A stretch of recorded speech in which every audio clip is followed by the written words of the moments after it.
ကောင်းတဲ့ပြည့်စုံတဲ့နေ့လေးဖြစ်ကြပါစေဒီနေ့ဆရာမ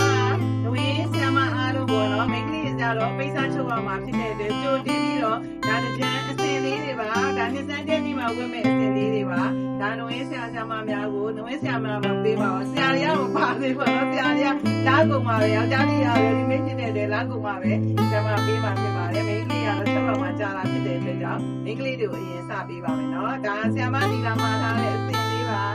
တက်ပြားလေးပါဒါအင်ကြီးလေးပါပါမင်းအင်ကြီးမိတ်ဆာလေးပါပါပါတယ်နော်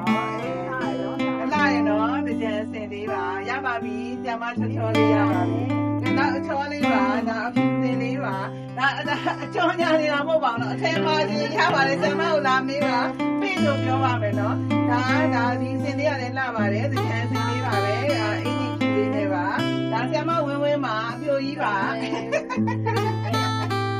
ဒါဆရာမသူရဲ့သစ္စာပါဒါတော့အနီးခံပုံပါဒါအနီးအောက်ကခံပြီးတော့နောက်ဆောက်ကတည်းကလှပါတယ်အင်ကြီးကလည်းဒါဒီကျူးစားလေးပါနော်လှပါတယ်ဒါဆရာမသူရဲ့သစ္စာပါဆရာမသူရဲ့သစ္စာပဲအားပေးလို့ရပါတယ်တစ်တော့မှလည်းရှိပါတယ်ဖေဖို့မှလည်းရှိရပေနေမေးလို့ရတယ်နဝဲသိလို့ရပါတယ်ဆရာမကြောင်ကြပေးလိုက်ဒါဆရာမတော်များကြီးတဲ့ဝါဝါလေးပါဆရာမတော်များကြီးရတော့ဒါတက်ဖို့ရိုက်ပြီးတော့ပို့ပါမယ်ဆရာမတော်များကြီးမရှိတဲ့အတက်ပါတော့အားလုံးကျမ်းမာချမ်းသာကြနှလုံးစိတ်လိုက်အေးချမ်းကြပါစေနှစ်စန်းတဲ့နေ့မှာလည်းလက်တွေအများကြီးဖွင့်ပြီးတော့နှာဆောင်နဲ့26မှာလည်းကျမ်းမာချမ်းသာနှလုံးစိတ်လိုက်အေးချမ်းကြပါစေ